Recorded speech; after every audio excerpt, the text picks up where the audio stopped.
Magandang araw po, Kabanong. Kilalanin niyo na lamang ako sa pangalang Gino. Nais ko lamang ibahagi ang aming karanasan nung magbakasyon ako sa Surigao. Masaya at mapayapa ang barangay Sampaloc nang dumating ako roon. Maaliwalas ang paligid. Sariwa ang hangin.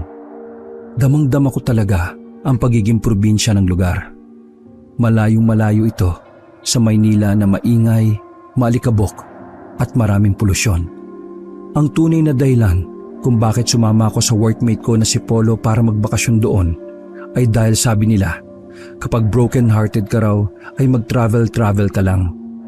Yun ang unang payo na sinunod ko nang i-reject ng long-time girlfriend ko ang proposal ko para magpakasal. Ang dahilan, nawawalan na raw siya ng pagmamahal. Nakatulong naman ang pag-travel namin. Sa pagsusuka ko pa lang ng paulit-ulit sa biyahe, talagang nakalimot ako sa problema ko. Mabait ang pamilya ni Polo sa Surigao. Tuwan-tuwa nga sila kasi yun ang unang pagkakataon na may taga Maynilang bumisita. Todo asikaso sila sa akin. Pagpasok ko pa lang ng bahay ay inayos na nila ang tutulugan ko. Gabi na kami nang makarating doon at sakto na nakapaghanda na sila ng hapunan. Maraming salamat po sa mainit yung pagtanggap ha. Ngayon lang ako nakaranas na may mga ganito pala talagang tao. Yung welcome na welcome yung stranger sa bahay nila. Natawa na lang ang nanay at tatay ni Polo. Ma, pa, si Gino. Ito yung ka-workmate ko na gustong makalimot sa pagiging broken-hearted niya. Sinama ko na siya dito baka sakaling ma-relax. Tinapik ko si Polo. Para kasing tanga. Sinabi pa kasi ang hindi naman na dapat sabihin. Ay nako, may dinadala pala ang binatang gwapo na ito. Huwag ka mag-alala, makakalimot ka talaga rito. Marami kang magagawa rito na talagang makakatulong sa'yo. Broken? Sus, babae lang yan. Gusto mo iho idaan natin sa inom yan mamaya, ano? Binato ni Aling Josie si Mang Tobing ng panyo. Iritang-irita ang mukha nito. Ikaw talaga, Tobing. Nararating lang ng tao, tuturuan mo kagad maging lasenggo. Bukas na lang, tay. Magpapahinga pa kami. Ang haba kayo ng biyahe namin. Mabuti pa nga. Tobing, tawagin mo na si Ronan sa taas at kakain na. Baka gutom na mga ito sa tagal nilang bumiyahe, Pumesto na rin kami sa kanya-kanya naming upuan. Nang bumaba na ang kapatid na bunso ni Polo na si Ronan, ay nagsimula na rin kaming kumain. Ang saya, ang sigla ng pamilya. Ganung pamilya ang pangarap ko. Kaso, hindi na yun matutulad kahit kailan. Matagal na kasing hiwalay yung mga magulang ko. Si Papa, naganap na ng ibang babae. Si Mama naman, ayun, natutong lumandi. Ang masaklap pa, nag-iisang anak lang ako.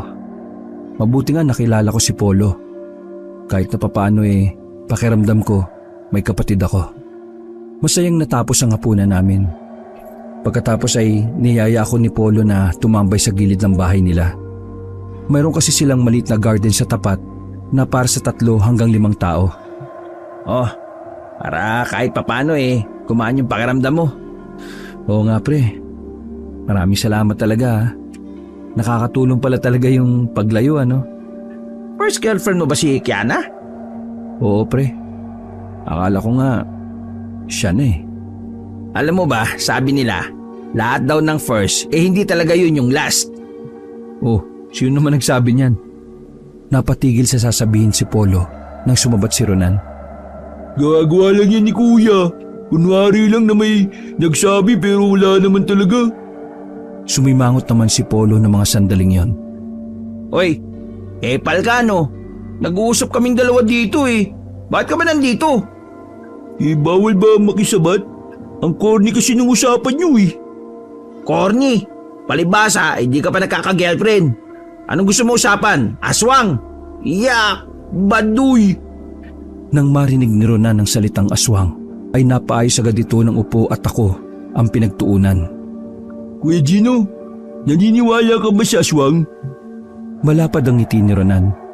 Kitang-kita na talagang gustong-gusto niya ang ganong klase ng usapan. Ha? Ako? Hindi ko alam eh. Never pa kasi akong naka-encounter ng ganyan. Wala kasing ganyan sa Maynila eh. Alam mo ba dito sa Surigao? May mga aswang.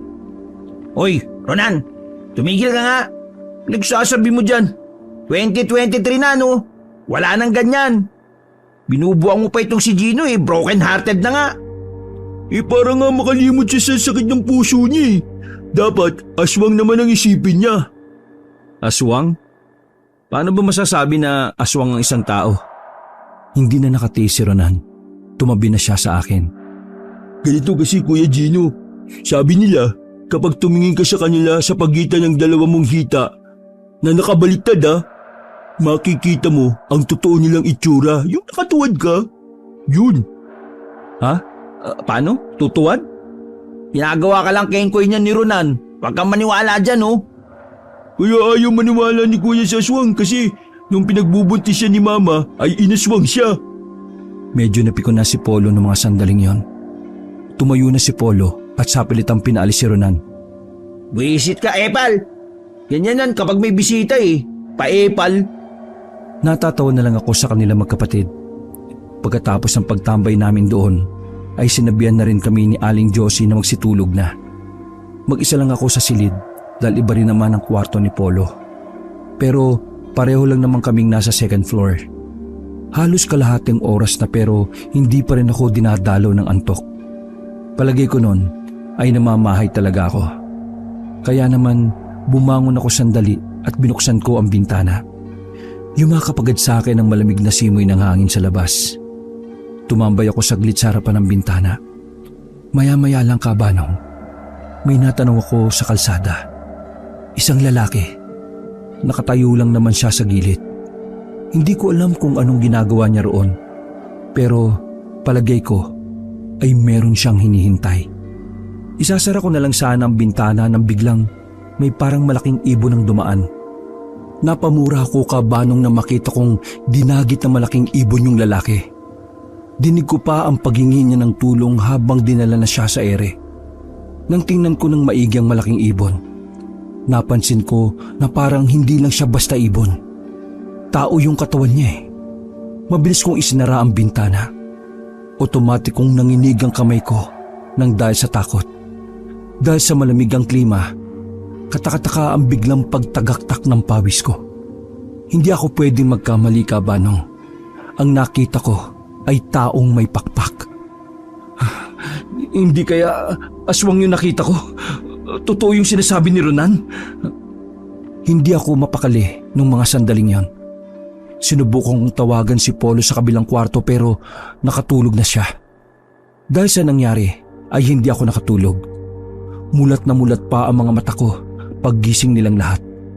Bumaba na lang ako para sabay-sabay kaming mag-almusal. Pagtapos ay naligo na rin ako dahil may pupuntahan kami ni Polo. Bandang 8:00 na ng umaga na makapaghanda na kami. Pinahiram kami ni Mang Tobing ng sasakyan nila. Sinabi kasi namin na baka gabihin kami. Pahirapan din kasi ang masasakyan doon lalo na kung gabi na. Lintik na. Bakit ka nandyan sa loob? Nagulat kami nang maabutan namin si Ronan nang nasa backseat na. Abalang naglalaro ng cellphone niya. Sasama ko, bakit? Ano ba to? Bakit sasama to? Nagkibit balikat si Mang Tobing na nasa tapat ng pintuan. Isaban nyo na para wala nang makulit dito sa bahay. Wala na kaming nagawa kundi ang sumakay na lang. Bad trip si Polo nun. Kita ko sa mukha niya ang labis na stress. Mais ka doon na 18 anyos ka na. Huwag kang kikilos-kilos dyan na parang bata, sinasabi ko sa'yo. Huwag ka mag-alala kuya. I can handle myself. Handle myself mo mukha mo dyan. Nanito, pasira talaga ng lakad eh. Tinapi ko na lang si Polo sa balikat para pakalmahin siya. Hayaan mo na yan kapatid mo pre. Minsan lang naman ako nandito eh. Pinandar na lang ni Polo ang sasakyan. Una kaming pumunta sa palengke. Mamimili kasi kami ng dadali namin ni Polo sa pagkakamping. Isa pa, pandagdag na rin ng stock sa bahay nila. Habang namimili kami ng karne, nakita kong may daladala si Ronan na kalamansi. Hindi ko alam kung bakit niya pinapatakan ng kalamansi ang mga karne na binibili namin. Medyo iritado na nga rin si Polo sa kanya pero hinahayaan na lang namin. Makalipas lang ang ilang minuto ay nabili na namin ang lahat ng mga kakailanganin namin. Pabalik na kami ng sasakyan nang biglang may naalalang bilhin si Polo. Tay, wait lang. May bibilin lang ako. Dito lang kayo ha. Sige. Sige lang bro. Habang naghihintay kay Polo, bigla na naman akong kinausap ni Ronan. Medyo naiilang ako noon kasi pabigla-bigla siya. Kuya Gino, alam mo kung bakit nilalagyan ko ng kalamansi ang mga binili kong karne? Napalingon ako sa kanya at sandali kong tinigil ang pagsiselfone. Ha? Bakit nga ba? Pinandilatan niya pa ako ng mga mata bago nagsalita. Para makaiwas tayo sa yanggaw. Ha? Yanggaw? Ano yun? Ang yanggaw ay isang pamamaraan ng mga aswang para biktimahin yung isang normal na tao. Ginagawa nila yung para gawing aswang din ang sino mang mayayanggaw. Sa paningin ng isang tao, normal lang na karne yung nasa harapan niya. Pero ang hindi niya alam, karne yun ng tao. At kung sino man ang makakakain ng karne ng tao na mula sa mga aswang, naku, magiging aswang na rin. Ha? Ganun? Sandali akong hindi nakapagsalita. Pinoproseso ko sa isip ko ang mga sinabi niya. Ano ko ba naman kuya? Ang slow pala ng mga taga Maynila, no? Hayaan mo na lang. Ramdam ko ang pagkadismaya sa tinig niya. Napailing na lang din ako. Ang weirdo kasi niya. Nung una, okay pa. Pero habang natagal, mas lumalala ang pagiging weirdo niya. Dumating na nga ako sa punto noon na inisip ko na lang na baka may saltik si Ronan. Kung totoo mga aswang, bakit doon pa rin kayo nakatira? Dahan-dahan siyang lumingon sa akin habang nakasandal kami sa gilid ng sasakyan. Wala naman kasi kaming kasalanan sa mga aswang kaya bakit kami matatakot? So sinasabi mo lang na aaswangin ka nila kapag may kasalanan ka sa mga aswang? Well, base sa mga nasa leksiko sa probinsya naming to, oo, ganun nga. Alam mo Ronan, sa totoo lang wala pa talaga akong nakikitang aswang sa buong buhay ko. Hindi ko nga rin yan masyadong naririnig sa Maynila Pero kung sakaling ang totoo ano ba sa tingin mo ang pwede kong gawin sakaling ako ang atakihin? Malamang kailangan mong tumakbo. Hindi naman pwedeng salubungin mo di patay ka nun. Unti-unting nawala ang ngiti ko dahil sa sagot niya. Hindi lang pala weirdo si Ronan. May pagka-sira ulo din siyang kausap. Okay ka rin kausap no? Ay nako. Nagawa niya pang ngumiti. Hindi niya nag-gets ang pagiging sarkastiko ko. Akala ko'y mananahimik na siya noon Kabanong. Nauna na nga akong pumasok sa sasakyan pero nagsalita na naman siya. Walang gana ko siyang nilingon. Pero kung gusto mong malaman kung totoo ba sila o hindi, isama niyo ako sa camping. Ituturo ko sa inyo kung saan ko natuklasan yung tirahan ng mga aswang. Sa pagkakataong yon ay seryoso na ang mukha niya. Hindi ko alam pero bigla na lang akong kinabahan. Ano? May tuturo mo? Tumango-tango lang siya. Hindi na siya nakasagot dahil bigla nang dumating si Polo. Pinandar na nga ni Polo ang sasakyan. Nagsimula na rin umandar ang pagiging interesado ko sa mga sinabi ni Ronan. Ewan ko Kabanong, pero pakiramdam ko talaga dapat kong malaman kung totoo ba o hindi ang pinagsasasabi ni Ronan. Pagsapit ng gabi ay naghahanda na kami para sa gagawin naming camping ni Polo.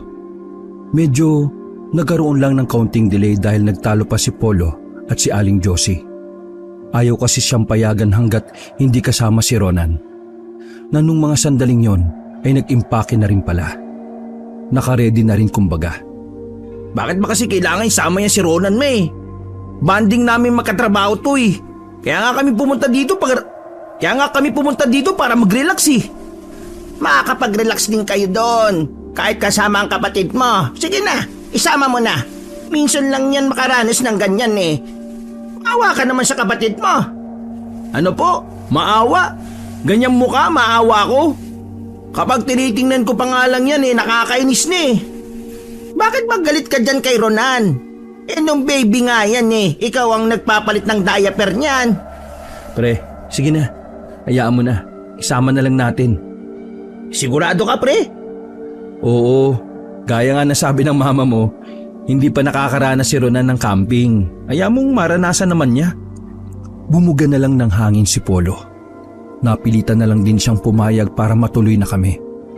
Subukan mo lang magbaliw-baliwan doon, iiwan ka talaga namin. Tara na! Padabog na kinuha ni Polo ang mga gamit niya at saka lumabas ng bahay. Nagkibit-balikat na lamang si Ronan habang pangiting-ngiti. Kahit masama ang loob ni Polo ay wala na rin siyang nagawa. Ako man, hindi ko maintindihan kung bakit sobrang big deal sa kanya na kasama si Ronan. Kung tutuusin, wala naman sanang problema. Madaldal lang talaga si Ronan pero nakikita kong hindi naman siya magiging sagabal. Tahimik lang kaming tatlo habang nasa biyahe kami. Malayo-layo ang bundok na pagkakampingan namin. Kaya 7:00 pa lang ng gabi ay umalis na kami. Ito ang first time ko na magkakamping. Sana mag-enjoy ako. Manahimik ka na, Ronan. Naiirita ako sa'yo. Ito naman si kuya. Bakit ba ayaw na ayaw mo akong kasama? Siguro, ayaw mo lang malaman ni Kuya Gino yung sikreto mo, no? Biglang inapakan ni Polo ng madiin ang preno. Halos tumilapon si Ronan sa harapan. Mabuti na lang at naka-seatbelt kami nung mga oras na yon. Hindi ka ba mananahimik? Sasapain ko na yung mukha mo eh. Oo pare, kalma lang. Akala ko ba magkakamping tayo? Wag na lang kaya tayo tumuloy kung nag-aaway lang kayo. Ito kasi. Alam mo kuya, parang ikaw yung isip bata sa ating dalawa eh. Kung ganyan ka kabilis mapikon, ibig sabihin, ang babaw mo. Pambiraw. Natameme na lang si Polo. Umayos na lang din ng pagkakaupo si Ronan.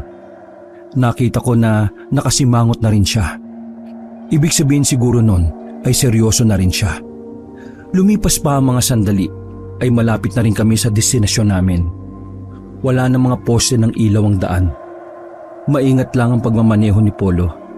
Lalo pat isang ilaw lang ang nasa harapan ng sasakyan ng gumagana. Ayos ka lang pre. Napansin ko kasi na pabalik-balik ang tingin niya sa mapa na nasa cellphone niya. Hininto ni Polo sandali ang sasakyan. May 2 kalye ang nasa harapan namin. Hindi na alam ni Polo kung saan ang tamang daan doon. Bigla na kasing naghangang cellphone niya. Pagtingin rin namin sa mga cellphone namin ay ayaw na rin gumana. Nagtaka kami ni Polo kung bakit. Pero buti na lang ay kasama namin si Ronan na maraming alam. May ilang part ng probinsya natin ang sinasabing may abnormality pagdating sa mga bagay na ginagamitan ng electricity. Namamatay lahat ng mga gadgets o kaya naman ay nasisira. Tingnan niyo yung ilaw natin oh, wala na. Ano yun? Natural phenomena? Ganun na nga. Bakit ngayon mo lang sinabi? Di sana sa ibang part na tayo dumaan. Medyo kalmado na si Polo nun kaya kahit papaano ay kampante na rin ako sa kanilang dalawa. Hindi ko naman alam na dito pala yun eh. Isa pa, wala naman nagtanong. Baka mamaya sabihin mo na naman akong bida-bida. Bumugan na lamang ng hangin si Polo. O paano yan pre? Saan tayo ngayon papasok sa dalawang yan? Sa kaliwa o sa kanan? Sandaling namayani ang katahimikan. Pinag-isipan talaga naming mabuti kung ano ang tamang daan. Sa huli ay nagkasundo kami na sa kaliwa. Ang sabi kasi ni Ronan, right is not always right. Sa unang pagkakataon ay pinakinggan siya ni Polo. Medyo creepy ang dinaanan namin kabanong. Marami mga punong naglalagas na. Maging yung mga halaman sa gilid ay parang patay na rin. Tama ba itong dinaanan natin? Hindi ko rin alam eh. Kung mali, di bumalik tayo. Teka sandali. Minto ka nga muna pre. Kasi ihi na ako eh. Oo, sige. Pero huwag ka sa gulong iihi ha. Magagalit si Papa. Lumabas ako ng sasakyan. Nagtayuan agad ang balahibo ko sa sobrang dilim. Nakakatakot ang paligid. Bigla ko tuloy naalala ang nakita kong dumagit sa lalaki. Natataranta kong binaba ang zipper ko. Pagkatapos umihi ay pumasok agad ako. O kuya, nagtabi-tabi ka po ba? Baka manuno ka ha? Ha? Hindi. Bakit di mo sinabi? Hindi ka naman itatanong eh. Umandar na kami ulit. Medyo napatagal kami lalo dahil wala kaming ilaw sa harapan. Pagdating namin sa bandang dulo, ay nakakita na kami ng paanan ng bundok. Pre, yan na ba yun? Parang hindi no? Oo nga iba yata eh. Pero siguro, hanap na lang tayo ng mapagtatayo ng tent sa itaas. Ang layo na rin ang nabiyahe natin eh. O sige, ganun na lang siguro. Ipaparada ko na lang ng maayos tong sasakyan. Tapos, umakyat na rin tayo. Tumango na lang ako kay Polo. Napansin ko naman si Ronan na tahimik lang. Nakatingin siya sa itaas ng bundok. Galaw siya ng galaw. Parang hindi siya mapakali. Kaya naman, nilapitan ko na siya at tinanong. Uy, Ronan, ayos ka lang ba? Ano kasi kuya eh, itong bundok, pamilyar. Ha? Pamilyar? Bakit? Nakapunta ka na ba dito dati? Hindi, nakita ko lang sa libro dati. Sabi ng libro, sa likuran ng bundok na ito, may baryo ng mga aswang. Sa hindi malamang dahilan, naramdaman ko na lang na nagtayuan ang mga balahibo ko. Wala sa kilos ni Ronan ang pagbibiro. Ang pagiging seryoso niya ang nagiging dahilan para kilabutan ako. Sigurado ka ba, Kuya Gino? Gusto mo umakyat dyan? Nagdalawang isip akong sumagot. Siyempre, kahit papaano, natatakot din naman ako. Kasi kung sakaling totoo ang sinasabi ni Ronan, hindi malabong malagay kami sa alanganin. Oo naman no. Sayang na rin kasi yung pinunta natin eh. Ewan ko kuya, pero bigla akong nakaramdam ng kakaiba eh. Ay nako, ito na naman si Ronan no. Kung ano-ano na naman, kawirdoan na naman ang sinasabi mo kay Gino eh. Baka mamaya umuwi na kaagad niya sa Maynila sa pinagkakagawa mo eh. Hindi nagsalita si Ronan. Nakatingala lang siya sa bundok. Mga ilang sandali lang, kinuha na rin namin ang mga gamit sa sasakyan. Kanya-kanya kaming bitbit at sinimulan na rin naming umakyat. Sayang, hindi tayo nakarating dun sa gusto nating spot. Pero ayos na rin siguro dito. Ang malaga, may mahanap tayong pwesto. Polo, pre, tingin mo safe ba dun sa pupuntahan natin? Oo naman oh, wala namang rebuilding napapadpad dito sa probinsya namin eh. Huwag mong intindihin niya si Roman, tulig yan. Maingat kaming naglakad paakyat ng bundok. Gamit-gamit namin ang malalaking flashlight na in-order pa namin sa online. Sobrang tahimik sa dinaraanan namin. Tanging mga huni na lamang ng kuliglig ang aming naririnig. Wala na rin nagsasalita sa amin bilang paggalang na rin sa mga elemento na maaari naming magambala. Yung kasi ang sabi sa amin ni Ronan. Halos magkakalahating oras na ang inakyat namin at nakahanap na rin kami ng spot. Hindi yun ang pinakatuktok pero pinalagan na namin. Hindi na rin kasi namin kakayanin makaakyat pa sa tuktok. Ang mahalaga na lang sa amin ay maganda ang pwesto at malalatag ng maayos ang tent. Ilatag na muna natin tong tent. Tapos ikaw, Ronan, magpadingas ka mamaya para makapagluto tayo ng kakainin. Balisa at wala lang sa sarili si Ronan. Kinailangan ko pa siyang tapikin para lang marinig ang pag-uulit ni Polo. Uy, kailangan natin ng mga panggatong. Ako na maghahanap May nadaanan ako kanina eh. Pre, sigurado ka? Pwede naman kita samahan. Wag na. Ayusin mo na lang yung higaan natin. Bigla na lang tumayo si Ronan mula sa inuupuan niyang bato. Kuya, Gino, samahan na kita. Matandaan ako sa daan eh. Madali kang makakabalik kung kasama mo ako. Tumingin ako kay Polo. Sinenyasan ko na lang si Polo at pumayag din naman siya. Naglakad kami ni Ronan sa una naming dinaanan. Pinagdadadampot namin ang mga tuyong sanga. Akala ko nung una, Tatahimik lang siya hanggang sa matapos siya. Pero nakadagdag na naman sa pagiging hindi ko komportable ang mga pinagsasabi niya. Kuya Gino, naalala ko na. Ito yung bundok na sinasabi ng mga kaklase ko na pinuntahan nila eh. Ang sabi nila, sa bundok daw na ito ginaganap yung kasal ng mga aswang. Ha? Ano ka ba? I mean, aswang? Inakasal? Di ba di nga sila naniniwala sa Diyos? Kasi nga, may sarili silang Diyos. Napalunok ako ng laway dahil sa kaba. Hindi ko alam kung tama bang sinama namin siya o hindi. Sa halip na makapag-relax ako, mas lalo pa akong nag-overthink sa mga bagay-bagay. Sinubukan ko na lang na hindi pansinin ang mga sinasabi niya. Finokus ko na lang ang sarili ko sa pagbabakasyon at hindi sa mga aswang na unti-unting tumutulig sa akin. Nakarami na kami ng sanga noong mga sandaling yon at handa na sana kaming bumalik. Maya-maya lang, nabigla kami nang may makita kaming baboy ramo. Ang laki niya, Kabanong. Kaunti na lang yata ay magiging magkasing laki na sila ng kalabaw. Agad na pinatay ni Ronan ang flashlight. Gumilid kami.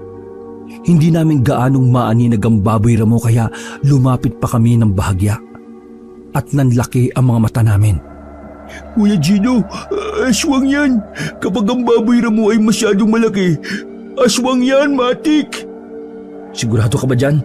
Oo, Kuya Gino. Kaya kailangan na nating umalis. Tatayo na sana kami nang maramdaman namin papalapit sila sa amin. Lintik na. Oh, bakit? Nararamdaman niya yata na nandito tayo eh. Anong gagawin natin ngayon yan?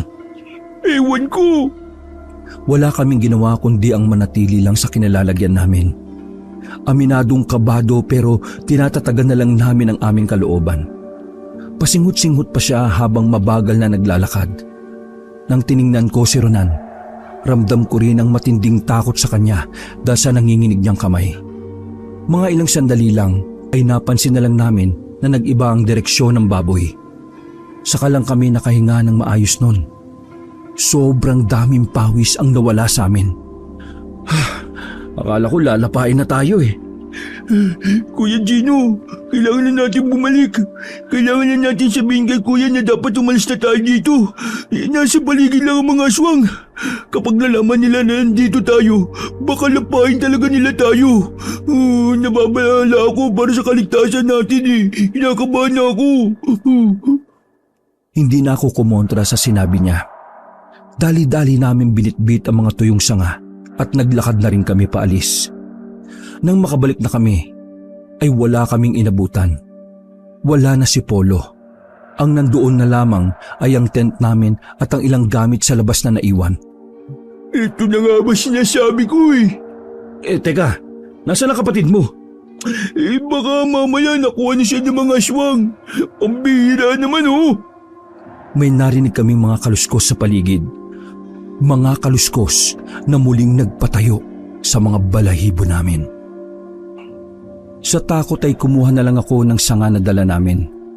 Yun lang ang tanging armas na naisip ko noong mga sandaling yon. Hindi ko rin alam pero unti-unti na rin akong naniniwala na may aswang talaga. Nagdikit kaming dalawa ni Ronan. Magkatalikuran kami habang nakikiramdam sa paligid.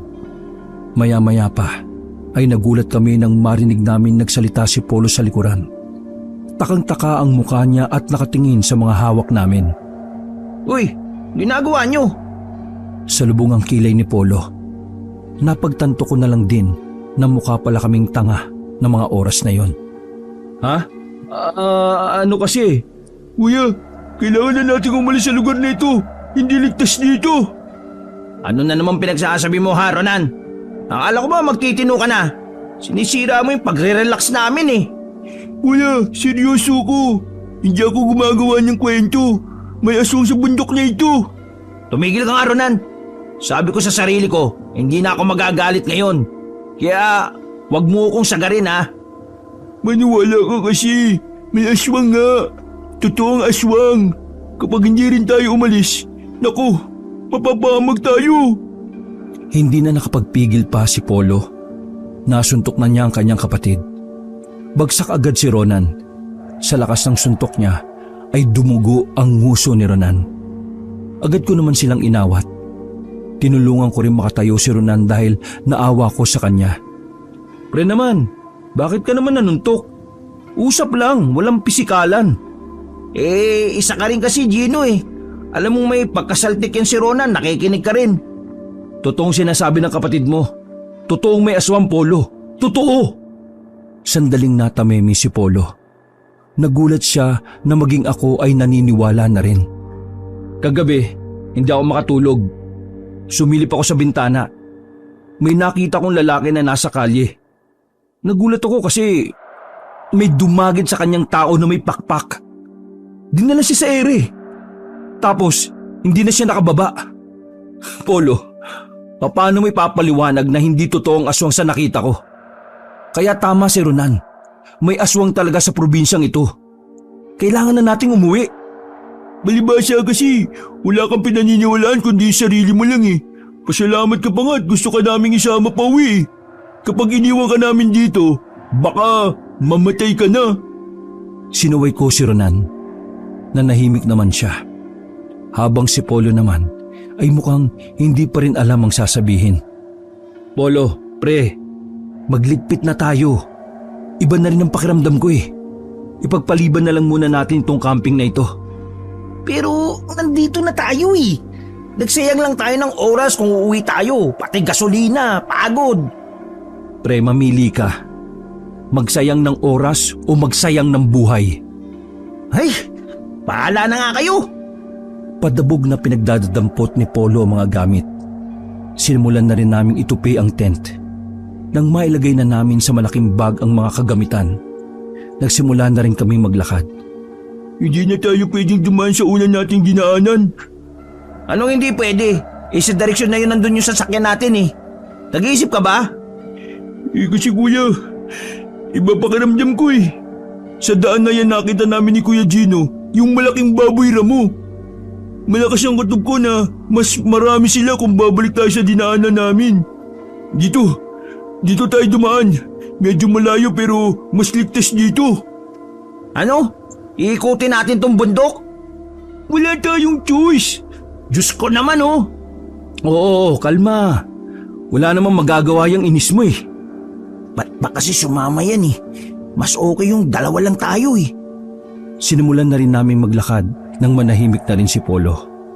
Sa halos 20 minutos namin paglalakad ay meron na kaming natanaw na liwanag. Akala namin nung una ay mga ngaso yon na may mga dalang sulo. Pero nang lumapit pa kami ng bahagya, napansin namin na parang may ginaganap na seremonya. Medyo patag ang parting yon ng bundok. Tapos may mga tao na hindi bababa sa 20. Sapat na ang liwanag doon para masabi ko na may kinakasal. Nakagaon kasi ng itim yung babae. Tapos yung lalaki naman nakabarong. Nung una iniisip ko na normal na kasal lang yun. Iba rin siguro yung trip ng bride no? Ganitong oras kasal nila tapos sa bundok pa. Bad trip siguro ng groom. Hindi. Gusto talaga nilang dito magpakasal. Nakita kong umiiling na lang si Polo. Naiirita na naman siya sa kapatid niya. Ano? Paano mo naman nasabi? Kuya Gino, mga aswang ang kinakasal. Napakunot ang noo ko sa pagtataka. Mukha kasing mga normal lang nandun. Wala akong nakitang kahit na anong senyales na may aswang sa kanila. Tingnan niyo yung seremonya. Pati yung mga nakasabit sa mga kawayan. Nagtindigan na naman ang mga balahibo ko nang makita mga bungo ng tao na nakasabit sa itas ng kawayan. Yung mga ganong eksena, nakikita ko lang yon sa mga horror movie na may mga konseptong tribo. Mabilis na dumaloy ang kilabot sa sistema ko. Mauubos na yata ang pawis ko sa sobrang kaba. Sigurado kang aswang yan? May kung anong bagay na kinuha si Polo sa bag niya. Kung aswang yan, sige, subukan natin. Nakita na lang namin si Polo na may hawak ng bote ng Gatorade na may laman pa. Sa sobrang inis niya, bigla na lang niyang binato sa mga taong naroon ng bote. Nakita pa namin ni Ronan na tinamaan ng bride sa balikat. Dahil doon ay napatingin sa kinaroroonan namin ang mga nasa kasalan. Gagi! Bakit mo ginawa yun? Gusto kong masaksihan kung talaga bang mga aswang sila eh. Gusto kong makita kung magpapalit sila ng anyo. Yan naman eh. Tanga ka ba talaga? Sa ginawa mo, mapapahamak tayo. Ang lakas-lakas pa ng boses mo. Sapakin ko na kaya yung mukha mo. Wala ka na sa ayos ah. Aba, papalag ka sa akin? Agad akong pumagitna sa kanila at nilayo sila sa isa't isa. Ano ba kayo? Para kayong mga tanga eh. Mas lalo tayong mapapahamak niyan kung mag-aaway pa kayo. Para kayong mga bata eh. Napalingon kami sa kinaroroonan ng mga hinihinala naming aswang. Nakita namin na unti-unti na silang lumalapit sa amin. Hindi na ako nagsayang ng oras. Tinulak ko na silang dalawa paalis. Tumakbo na kami paalis kahit na medyo nadudulas-dulas pa kami. Nang lumingon kami sa likuran, ay nakita namin na para silang mga gagamba at garapata na gumagapang. Ano yan sila? Spider-Man? Gagamboy? Ang kulit mo naman kuya eh. Aswang nga eh. Para mas mabilis kaming makarating sa ibaba, wala na kaming choice kundi ang magpadulas na lang. Inupuan namin ang mga tuyong dahon at saka nagpadulas sa baba. Ayaw mo kasing maniwala pre. Mahapdi na ang mga puwet namin nung bumalandra na kami. Nung tumingala kami sa itaas, nakita naming may mga lumilipad ng aswang sa itaas. Pinadapa kami ni Ronan. Hinayaan lang namin ang mga aswang sa itaas. Tapos yung mga humahabol naman sa amin ay nilagpasan na rin kami. Ganun pa man, hindi kami naging kampante. 1 oras yata kami nakadapa noon. Hindi kami makatayo dahil pabalik-balik ang mga aswang. Pwede na ba tayong tumayo? Mamaya na pre, huwag kang atat. Hindi tayo pwede magpadalos-dalos. Matatalino ang ibang aswang. Magagaling silang manlinlang. Habang nakadapa kami sa damuhan, bigla kaming nakarinig ng mga kakaibang tunog. Nang tumingin kami sa paanan namin, muntikan na kaming mapasigaw ni Polo nang makita ang isang kobra na nakatingin sa amin. Nasa paanan lang namin siya at hindi gumagalaw. Mga kuya, huwag kayong gagalaw. Kapag gumalaw kayo, tutuklawin niya kayo. Anumang kilos natin ay tuturing niyang banta sa kaligtasan niya. Banta sa kaligtasan niya? Inang ahas yan. Isa nga itong nananakot eh. Hanggang kailan kami hindi pwedeng gumalaw? Hanggat nandyan siya. Kunyemas naman oh. Paano kung habang buhay siyang nandyan? Habang buhay na rin kami hindi gagalaw? Oo, ganun nga. Wisit! Para kami mga tanga noon na nakikipagtitigan sa kobra. Hindi kami gumagalaw kahit na maliliit na galaw lang. Ngalay na ngalay na ako noon, Kabanong. Nangangati na rin ang singit ko pero bawal kong kamutin dahil bawal nga akong gumalaw. Mas kinabahan pa yata ako sa kobra kaysa sa humahabol sa amin. What if gumalaw ako? Sino kaya sa atin na matutuklaw? Ano pinag-iisip mong baliw ka? Malamang ikaw. Huwag mo na subukan, Kuya Gino. Hindi natin alam kung may lason yung tuklaw niya o wala. Baka yan pa'y kamatay mo kaysa sa aswang eh. Kung sa bagay, tama ka. Hindi na namin nabantayan ang oras. Basta, ang tagal naming nakipagpakiramdaman sa ahas. Nagtaka na nga lang kami kung bakit bigla na lang siyang gumapang palayo. Siguro, nangalay na rin. Ay, salamat naman. Inang ahas yan, papansin.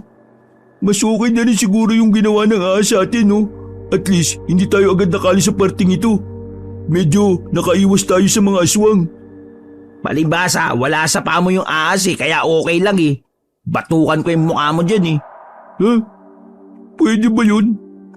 Oh ano, pwede na tayong umalis. Pwede na siguro. Ikaw kuya, gusto mo magpaiwan?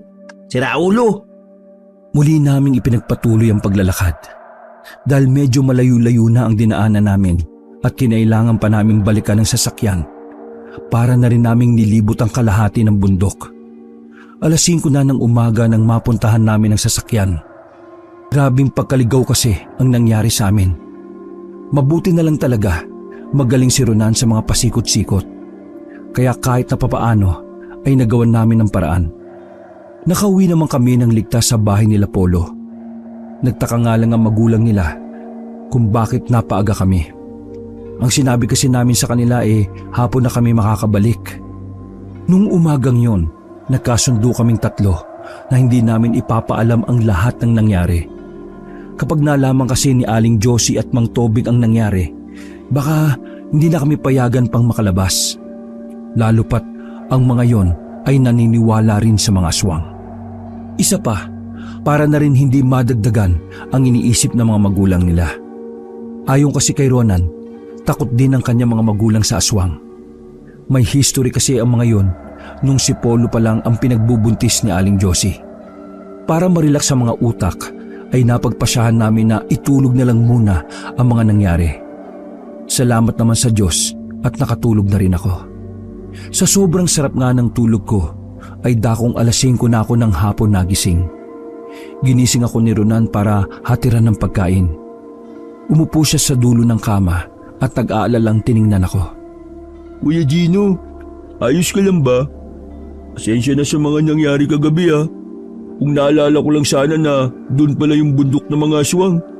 Hindi sana nangyari yung kagabi. Bumangon ako at tumikim sa sabaw na dala niya. Ayos lang yun, no? Wala kang kasalanan doon. Ang mahalaga, walang nasaktan sa atin. Siya nga pala. Nasaan yung Kuya Polo mo? Magkasama sila ni Papa.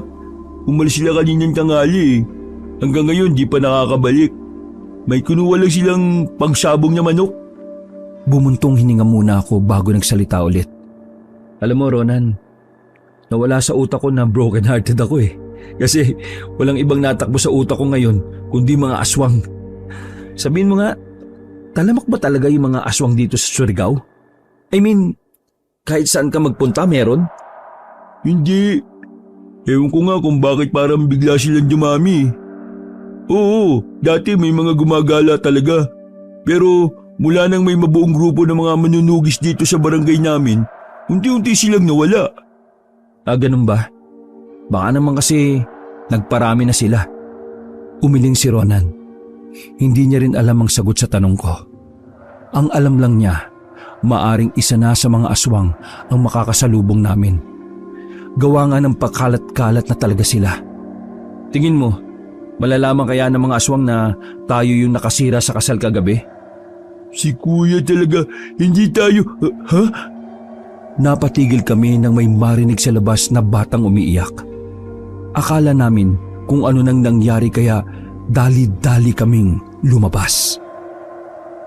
Nakita namin ang isang batang lalaki na nakaupo sa lapag na parabang inagawan ng kung ano.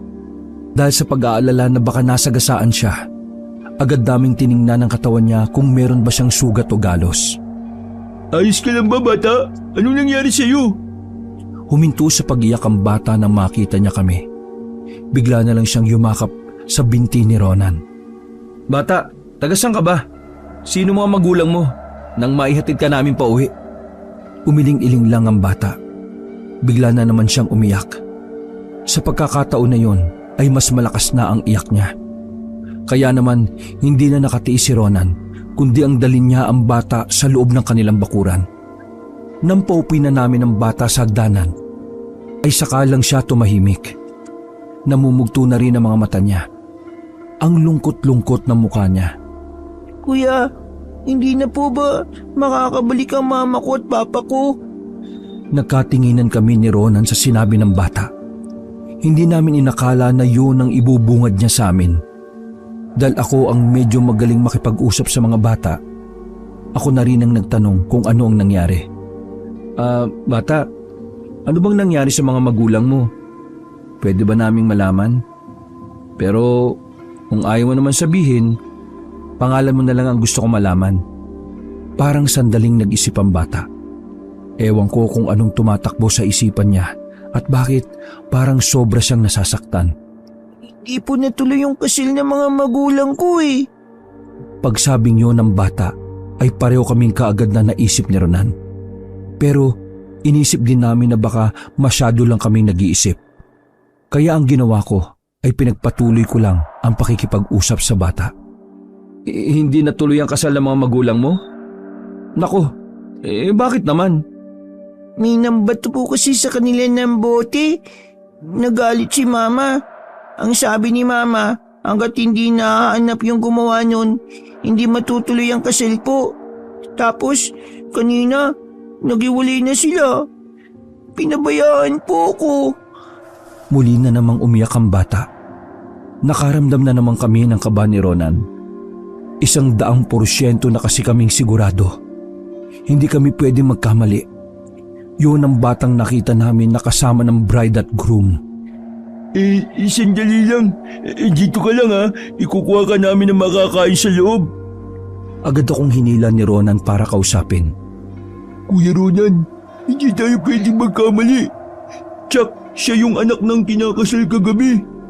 Pero paano yan napunta dito? Ibig sabihin ba nito? Alam na nila na tayo yung gumawa nun? Hindi nga tayo, si kuya. Pero kasama tayo. Ang problemahin muna natin ay yung bata. Sigurado ko na aswang din yan eh. Anong gagawin natin sa batang yan? Alam ko na, iligaw natin. Sigurado ka ba? Wala naman tayong choice eh. Baka mamaya, padala ng mga aswang yan. Yari tayo dyan. Tara na, huwag na nating hintayin si kuya. Lumabas kami ulit ni Ronan. May dala kaming saging pero ayaw ng bata. Bulong sa akin ni Ronan, hindi raw talaga nakain ng mga prutas at gulay ang mga aswang. Saan po tayo pupunta?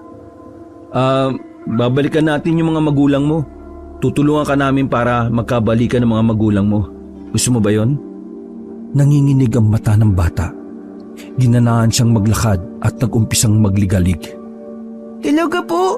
Tutulungan niyo ako? Kung ganon, sasamahan niyo po ako pabalik sa amin. Kusapin niyo po sila. Ano ba ang pangalan mo? Jonas po yung pangalan ko. Ang ganda naman ng pangalan mo, Jonas. Kayo po, sino po kayo? Ako si Gino. Ito naman kasama ko, si Ronan. Huminto ang bata sa paglalakad. Nasa gilid kami ng kalye nun. Nagpamewang siya at tumingin sa amin ng seryoso. Nasaan po yung isa niyong kasama? Ha? Wala naman kaming kasama. Di po ba 3 kayo? Nasaan po yung isa? Naku, kung batang to. Tara na nga, maglakad na ulit tayo para maihatid ka na namin sa nanay at tatay mo. Hindi na namin pinansin ang bata. Pero sa loob-loob namin ni Ronan ay kinakabahan kami sa kanya. Nagdadalawang isip na nga kami noon pero hindi ko alam kung bakit tinuloy pa rin namin. Ipinasok namin ang bata sa gubat. Ang ipinagtataka ko, hindi man lang nagtatanong ang bata kung bakit iba na ang dinadaanan namin. Para bang ayos pa rin sa kanya. Medyo malayo-layo na kami noon mula sa amin. Nakakasenyasa na nga kami ni Ronan kung kailan namin iiwan ang bata. Sadyang hindi lang kami makabuelo. Ilang sandali pa, ang batang si Jonas na mismo ang nagkusang bumaba mula sa pagkakakarga ko. Oh, bakit? Ayaw bang karga kita? Ngumiti ang bata. Bakit hindi niyo ako tinatanong kung saan ang daan? Siguro, dadalhin niyo ako sa ibang lugar, no? Naku, hindi no. Ayaw mo kasi magsalita kaya akala namin tama yung dinadaanan natin eh. Oo, ganun nga. Dapat kasi sabihin mo kung saan. Tingnan mo, nasa gubat na tayo pero hindi naman namin alam. Kuya, alam ko naman po kung ano talaga yung balak niyo eh. Narinig ko po eh. Pero kayo po ba? Alam niyo kung ano yung balak ko? Sa kung paanong magsalita ang bata, ay talaga namang natakot na kami ni Ronan. Parang hindi na bata ang kaharap namin. Huy, ano bang pinagsasabi mo dyan, Jonas? Ngumiti ng nakakaloko ang batang yon. Ilang sandali, nakarinig na rin kami ng mga yabag ng paa. Walang ano-ano, ay biglang may naglabasa ng mga tao mula sa likuran ng mga puno. Naku, nalinti ka na. Jonas, anong nangyayari? Kilala mo ba sila? Makasama ko sila. Sila yung mga kasama ko sa kasal niya, hindi natuloy niyang dahil sa inyo. Ngayon, lagot kayo kay na mama at papa. Gagawin nila kayong handa sa magpapatuloy ng kasal. Walang ano-ano, ay naramdaman na lang namin na may pumalo sa ulo namin. Sabay kaming bumagsak sa lupa. Bago mawalan ng malay, nakita ko pa si Jonas na nagbago ng itsura. Mga aswang ang mga yon. Nagising na lang kami na nasa loob kami ng isang silid. Nakapagtataka kasi bukod sa hindi naman kami nakatali, bukas din ang pinto. Tara, habang walang tao, lumabas na tayo. Dali-dali kaming lumabas ng pintong yon. Kaso nabigla kami. Sa bakuran nila, ang daming tao na alam kong mga aswang din. Naku, lintig talaga. Nagtinginan silang lahat sa amin. Nakita rin namin doon si Jonas sa lamesa na may kinakain na kung anong karne. May isang lalaki na lumapit sa amin. Marami siyang tattoo sa katawan. Malaki rin ang mga muscle niya. Tindigan pa lang ay nakakatakot na. Sino sa inyo nang bato ng bote sa asawa ko? Galit na galit ang lalaki. Napansin namin na naging kulay pula na ang mga mata niya. May mga naglalabasan na ring ugat sa sentido niya. Ako ang unang dinakma ng lalaki. Sinakal niya ako at itinaas sa ere. Ikaw? Ikaw ba sumira sa kasal namin? Hindi ako yun. Padubog niya akong binitawan. Si Ronan naman ang pinagtuunan niya. Hinawakan niya sa buhok si Ronan at idinikit sa dingding ng bahay. Ikaw? Ikaw ba yon? Inangat ng lalaki si Ronan habang sa buhok yon nakahawak. Mabuti na lang ay lumapit sa amin si Jonas. Papa, wala po sa kanilang dalawa. Pero pwede naman natin silang gawing pagkain, di po ba? Ang galing mo talaga, anak. Kaya gusto ko talaga na ikaw ang magmana ng trono ko eh. Kasi matalino ka. Nagsimula ng manginig ang kamay ko noong mga sandaling yun, Kabanong. Pakiramdam ko ay nalalapit na talaga ang katapusan namin ni Ronan. Mga kasama, ihanda ang mahabang lamesa na tadtaran natin ng karne. Ang dalawang ito ay magiging hapunan na lang natin. Total, hindi na rin naman matutuloy ang kasal. Magsaya na lamang tayo sa pagkain. Ayos ba? Nagsigawan ng mga kasamahan nila. Kitang-kita namin ang mga naglalaway na aswang. Takam na takam sila sa amin. Sandali, baka pwedeng mapag-usapan to. Hindi naman kami ng bato sa... Wala akong pakialam. Sinira nyo ang pinakaiintay kong kasal. Ngayon, hiwalay na rin kami ng asawa ko. Sa parting yon, medyo nauunawaan ko ang nararamdaman niya. Hindi rin natuloy ang kasal ko. Proposal pa nga lang bagsak na ako. Kaya alam ko kung ano ang nararamdaman niya. Ilang sandali lang ay kumilos na rin ang mga aswang. Naglagay na sila ng mahahabang lamesa sa gitna. Sapilitan nila kaming itinali sa lamesa. Wala na kaming palag dahil ang lalakas nila. Kuya Gino, mamamatay na yata tayo. Gumisi ako habang nakahiga na kami sa lamesa. Walang iya kasi ang kuya mo eh. Kung gumamit lang sana siya ng utak, di sana walang nangyayaring ganito. Ay nako. Total, mamamatay na rin naman tayo at mamayang gabi pa naman tayo kakatayin. Sasabihin ko na rin kung anong sikreto ni Kuya Polo. Sikreto? Anong sikreto? Naswang siya? Hindi. Bakla si Kuya. Nasamid ako sa sarili kong laway nang marinig ang sinabi niya. Ano? Trippings ka ba? Umiling siya at natawa na lang din. Wala kang kalam-alaman no. Kung sa bagay, 3 taon pa lang naman kayong magkakilala eh.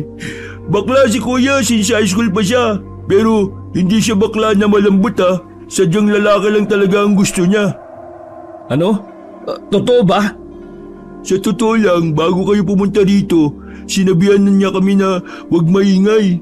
Ang sabi pa nga niya sa amin, mag-uwi na raw siya niyang lalaki. Hindi mo ba napapansin? Ayaw na ayaw kong sama ni Kuya sa mga lakad niyo. Gusto niya kasing ikaw lang ang ka-moment niya. Gusto ka ni Kuya. Hindi ka agad ako nakapagsalita. Biglang bumalik ang mga bagay na napapansin ko kay Polo. Kaya pala, may nakita akong foundation sa bag niya dati. Sinabi niya lang na sa girlfriend niya yon. Ano? Gulat ka no? Di mo rin napansin na tinanggal ni Mama at Papa ang mga picture ni Kuya sa dingding.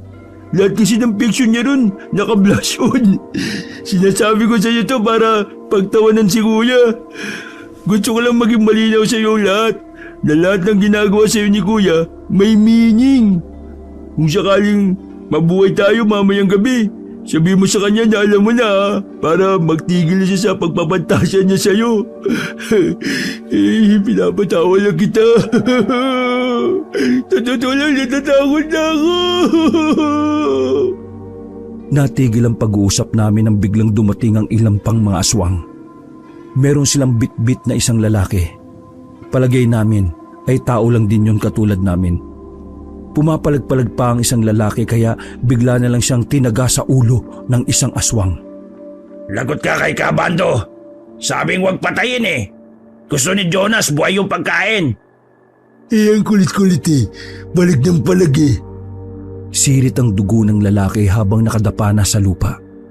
Samantalang kami ni Ronan, pinipigil na lang namin hindi masuka. Pakiramdam ko noon, Kabanong, normal na talaga sa lugar na yon ang pumatay ng isang tao. Siyempre, mga aswang sila na takam sa mga laman at dugo ng tao. Kahit na mukhang wala na kaming pag-asang mabuhay, nagdasal na lang ako na sana magkaroon ng himala. Na sana matuloy pa ang kasal nila nang sa ganun ay baka magbago ang isip ng groom na aswang. Napapikit na lang ako, Kabanong, ng mga oras na yon. Hinihintay na lang namin na katayin nila kami. Tinanggap ko na doon na kami magtatapos. Naisip ko nga noon na baka pinahintulutan ng Diyos ang mga sandaling yon. Nagsimula na kaming mabahala at mas kabahan nang unti-unti nang kumakagat ang dilim sa paligid. Naririnig na namin ang mga aswang na sabik na kaming katayin. Ang iba pa nga lumalapit sa amin. Kahit buhay pa kami, nag-aangkinan na sila kung saang parte ng katawan namin ang mapupunta sa kanila. Ronan, mukhang mamamatay na talaga tayo. Kainis, Kuya. Ayaw ko pa mamatay ng virgin. Tanggapin na lang natin. Basta, multuhin na lang natin si Polo. May biglang nagpatunog na mga tambol. Nagsilayuan ng mga aswang na dumudumog sa amin. Paglingon namin sa gilid, paparating na pala ang kanilang pinuno. Nasa pagkakarinig namin ay si Kabando ang pangalan. Yun din ang ama ng batang si Jonas. Tumigil ang malalakas na tambol nang makababa na ng trono si Kabando. Lumapit siya sa amin at pinagmasdang mabuti. Mga tao, handa na ba kayong maging hapunan ng aking nasasakupan? Tumawa siya ng malakas. Para na siyang nababaliw. Ganun ba talaga kapag broken-hearted? Hindi naman kasi ako ganun kaya nalilito ko. Pero kung sa bagay, aswang siya at ako naman ay tao. Naintindihan ko ang nararamdaman mo. Sa totoo lang, hindi rin natuloy yung kasal na pinapangarap ko. Yun ang dahilan kung bakit ako narito sa Surigao. Para kalimutan yung mapapangasawa ko. Natigil sa paghalakhak ang pinuno ng mga aswang. Sa lubungang kilay niyang tumingin sa akin. Inayawan niya yung proposal ko kasi ang sabi niya, nawawalan na siya ng pagmamahal sa akin. Ang sakit nun. Sobra. Lalo na kapag nararamdaman mong may iba na siya. Sinisitsitan na ako ni Ronan dahil sa pinagsasabi ko. Kuya Gino, anong ginagawa mo? Baka lalong magalit siya. Ganyan ba mga babae? Nakikipaghiwalay kapag may iba na? Natahimik ang mga aswang nang sabihin niyo ng kanilang pinuno. Hindi sila makapaniwala. Ang iba ay nagbubulong-bulungan pa. Kaya ang ginawa ko, sinakyan ko ang sitwasyon. Nang sa ganun ay mapahaba pa ng kaunti ang buhay namin ni Ronan. Hindi naman lahat ng babae kagaya ng babaeng minahal ko. Marahil ang babaeng minahal mo at gusto mong pakasalan ay mahal na mahal ka pa rin hanggang ngayon. Siguro, kailangan niya lang makapag-isip-isip. Mahal pa rin niya ako? At paano mo naman nasabi yon? Ipaliwanag mo! Kapag napatunayan kong mahal ka pa niya, makakawalan mo ba kami? Hindi na muna nagsalita si Kabando. Mga ilang sandali lang ay bigla na naman siyang tumawa. Hangal! Akala mo maiisahan mo ko? Hindi kita iniisahan. Tinutulungan kitang maging maayos ang lahat. Gaya ng sinabi ko, halos pareho tayo ng naranasan. Ang pagkakaiba lang, kayo nasa kasalan na, kami wala pa. Nagpo-propose pa lang ako. Hindi ko pa nga nasusuot yung singsing eh. Dahil sa kadaldalan ko ay may isa na siyang tauhan na lumapit. Naiinip na siguro. Binyonyo, huwag kang makinig sa kanya. Niloloko ka lang niya. Gusto mong malaman kung mahal ka pa ng asawa mo? Madali lang. Tumingin ka lang sa anak mo. Hanggat hindi niya pa kinukuha si Jonas, ibig sabihin may tiwala pa siya sa'yo. At ang tiwala ay nabubuo kapag mahal ka ng isang tao. Di ba, Ronan?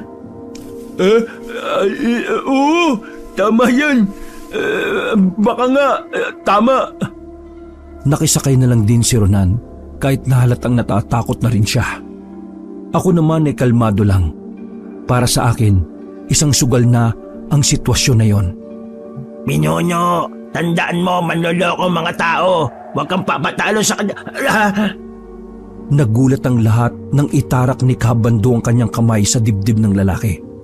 Pagbunot ng kamay, hawak na nito ang puso ng kanyang tauhan. Nanlaki ang mata ko nun. Kinabahan ako, Kabanong. Isang pagkakamali ko lang sa sasabihin ko. Baka ganun din ang mangyari sa akin. Wala nang maingay.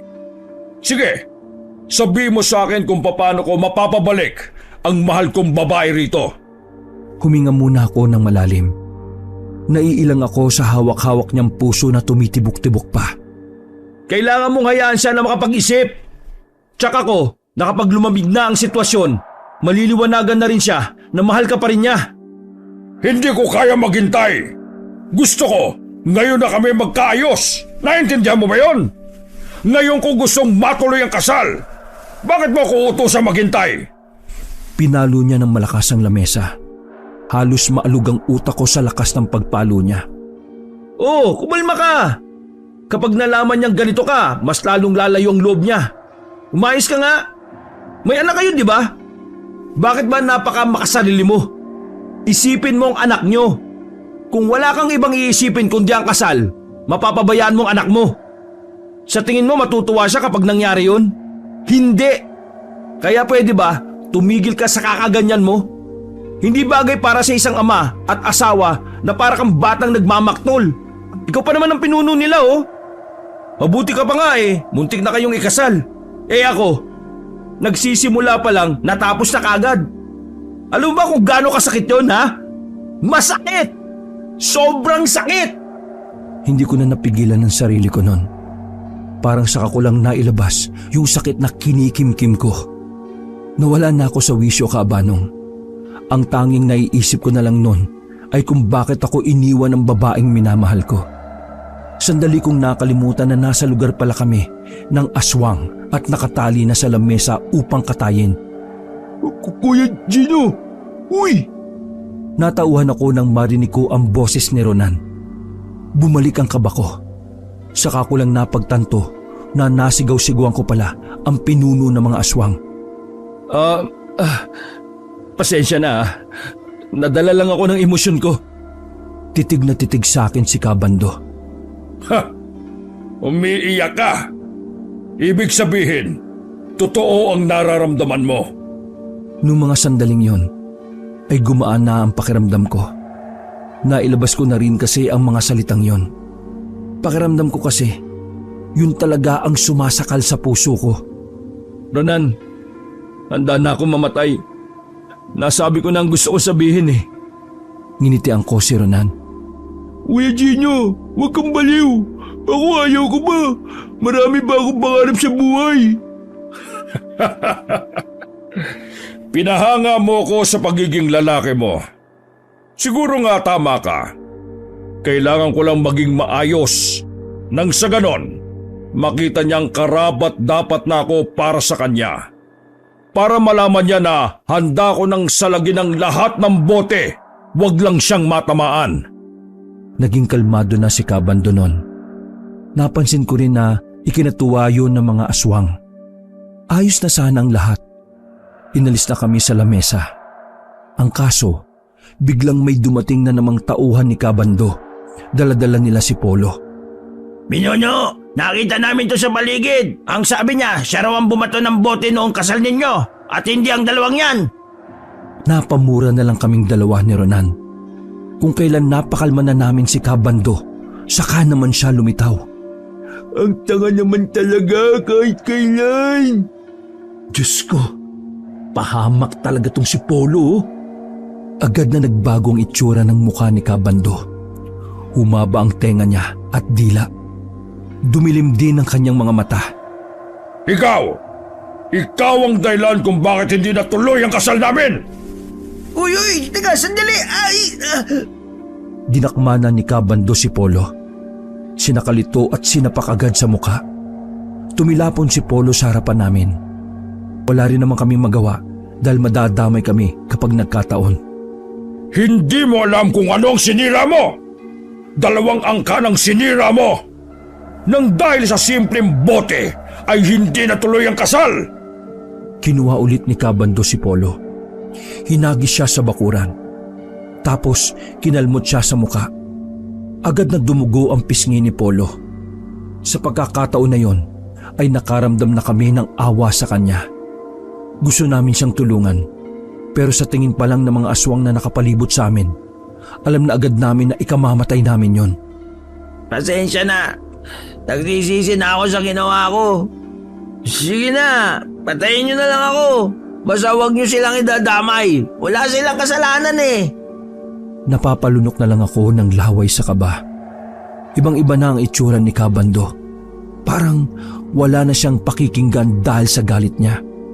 Itali ulit ang 2 yan! Kakatayin natin sila pagkatapos ko rito sa isang ito! Uy, hindi! Uy! Akala ko ba okay na tayo? Wala na kaming nagawa ng puwersahan na naman kaming itali sa lamesa. Umingay na naman ang paligid. Nasa aktong tatagay na nila kami nang may isang babaeng maganda naman ang dumating. Lahat sila ay napalingon doon. Teka, sandali! Biglang kumalma si Kabando. Cecil? Ano bang ginagawa nyo? Akala ko ba titigil na kayo sa pagkain ng tao? Akala ko ba mula nang mahalin mo ako, ay titigil na kayo sa masamang gawain na ito? Natauhan si Kabando. Para siyang nahihiya na tumingin sa babae. Samantala, tumakbo si Polo palapit sa babae. Ikaw ba yung nabato ko? Ako yun. Oo, ako yun. Patawarin mo ako sa nagawa ko dahil nasira yung kasal ninyo. Pakiusap. Ako na lang ang patayin ninyo. Huwag lang sila. Lalo na yung kapatid ko. Pakiusap. Parang awan nyo na. Umiiyak na si Polo noong mga sandaling yon. Dahil sa ginawa niyang yon, doon ko napatunayan na minsan mas lalaki pa sa lalaki ang mga bakla.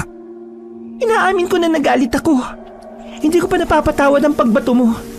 Pero ayaw ko ng karahasan. Hanggat maaari, gusto ko ng tahimik na buhay. Bando, kung talaga mahal mo ko, magbago ka. Magbago kayo para sa akin. Saan ka namin? Tigilan nyo na ang pagkain ng tao. Sa paraan na yun lang ako magpapakasal sa iyo. Sa katunayan, hindi naman dahil sa pagbato sa akin kaya ako matras eh. Nalaman ko na marami na naman kayong biniktima. Ayaw ko ng ganun, Bando. Isa rin akong tao, pero wala akong pakialam kung aswang ka o hindi. Minahal kita. Nagbunga ang pagmamahalan natin. Si Jonas. Di ba dapat simulan mo ng mamuhay na parang tao rin? Para sa amin ang anak mo. Para sa mga aswang at sa mga tao. Nawiwindang kami ni Ronan sa mga naririnig namin. Tao rin pala ang bride. Patawarin mo ako. Hayaan mo. Itatama ko lahat. Magbabago na kami. Para sa atin. Para sa anak natin. At sa lahat. Sinenyasan ni Kabando ang mga tauhan niya na pakawalan kami ulit. Kung sino ka man, sana wag mo nang uulitin ang ginawa mo. Masakit ang mawalan ng taong minamahal. Alam mo yan ang kaibigan mo. Napatango na lang si Polo ng mga sandaling yon. Agad namin siyang nilapitan at inalalayan. Patawad. Patawad sa lahat. Sige na, umalis na kayo. Pero ipangako niyo sa amin na walang makakaalam na may mga aswang pa. Parang na rin sa ikatatahimik ng lahat. Maraming salamat po sa iyo. Kung di ka dumating baka sisig na kami. Hindi pa rin ako makapaniwala na nandito kami sa lugar ng mga aswang. Hindi ko inaasahan na kaya palang magmahal ng aswang ng isang tao. Patawarin niyo kami kung ano man ang kasalanan namin. Sige na, ituloy niyo na po yung kasal ninyo. Ngumiti na lang ako ng mapait. Tumangon na lang din sa akin si Kabando. Nagpaalam na rin kami sa kanila. Aminado ako noong palayo na kami. Kinakabahan pa rin ako. Ewan ko, kahit na pinatakas na nila kami, parang wala pa rin akong tiwala sa mga aswang. Sa katunayan, nang bahagyang makalayo na kami, ay nagtakbuhan kami agad ni Ronan. Pero bumalik din kami kasi hindi pala makatakbo ng maayos si Polo.